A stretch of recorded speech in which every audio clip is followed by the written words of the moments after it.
The electric car, is it a fad or a trend? We've looked at the Nissan Leaf, and now we'll look at the Chevy Volt, and at the end we've got a surprise for you. We're back from Washington, D.C. to Durham, North Carolina, the beautiful Duke campus, to test drive the Chevy Volt. We have the Chevy Volt. Chevy Volt right over here. So now I understand that Chevy Volt is a little bit more expensive than the Nissan Leaf, and that's why you took the sticker off, because the sticker shock problem was we didn't significant. Want to see what we paid for it. All right, so let's take a look at this guy. Tell me about it. Tell me about it. This is a plug-in hybrid electric vehicle. This car looks a lot higher class. I mean, if I'm not mistaken, this looks like leather seats. It handles sportier, it feels bigger. Wow, look at that. This is a fancier display. Yeah.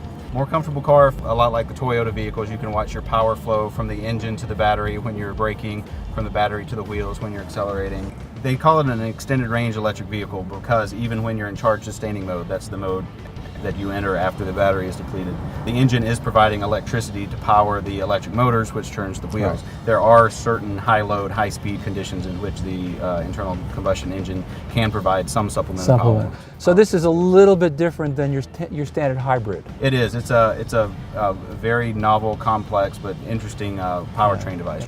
More buckety seats. You got electrically controlled seats over there on your side? Actually, they are manually controlled. Oh, manually That's kind controlled. of an efficiency item. Oh, you want to save that old power thing. Yeah. So, you know, we were out in D.C. at the Department of Energy, and we got attacked by the security people, and they wouldn't let us drive the Volt. So what we've done is we've returned to the Duke campus, and they have this little program called WeCar. WeCar is like Zipcar, to take this car out for a spin without having to buy one. It's a lot cheaper that way. This is kind of cool over here. This is one of the little portals. It's where you get the electricity, and it really works magic. What I do is I walk inside the car, and it opens. So you can see it's got the little pluggy thing here. The other thing is the Chevy Volt also takes gasoline. And let's see if we can find out where the gasoline tank is. What I'm going to do is push the button. We're going to find an opening. So we're looking around. We're looking around. We're looking. Oh, but it's not. There it is. And this is just like your regular old gas tank. You can see. Gasoline. And we're going to close that up. You can go about 35 miles on a single charge. So if your work and your home are about 10 miles apart, you could go back and forth every day to work and come home, charge it up at night, and never use any gasoline. On the other hand, if you need to take this on a long trip, you've got a range between the electricity and the gasoline of about 370, 380 miles, and that's pretty significant.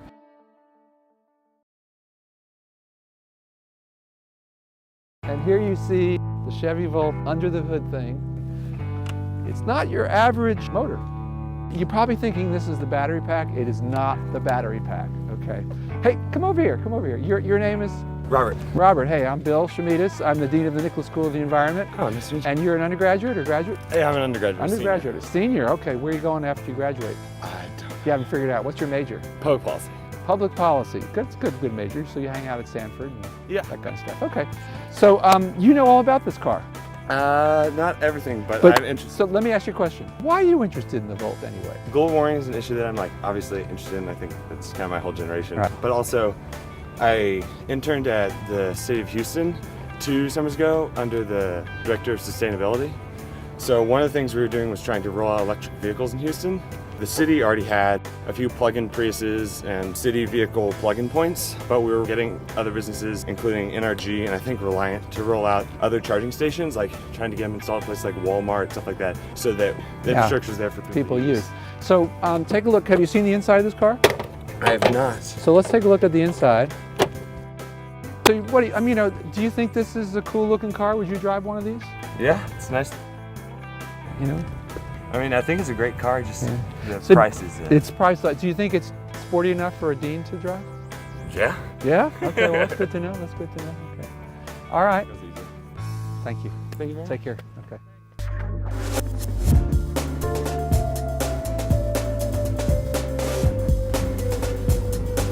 It's a really swinging place.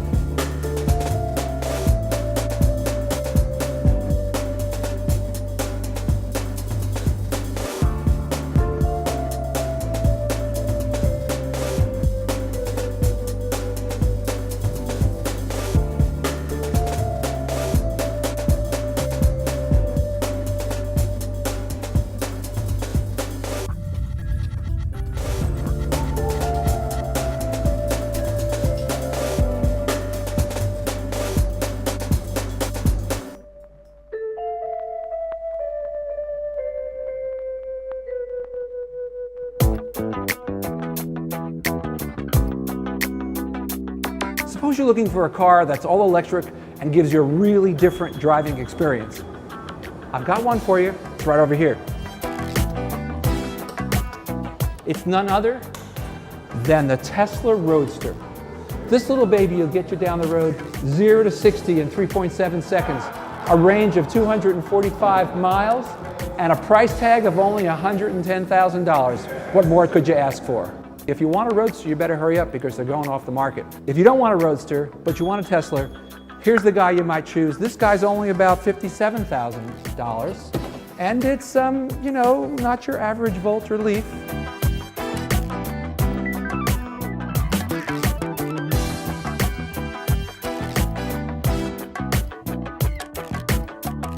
You can't afford a $110,000 car. You can't afford a $57,000 car. You can't even afford a $20,000 all-electric car.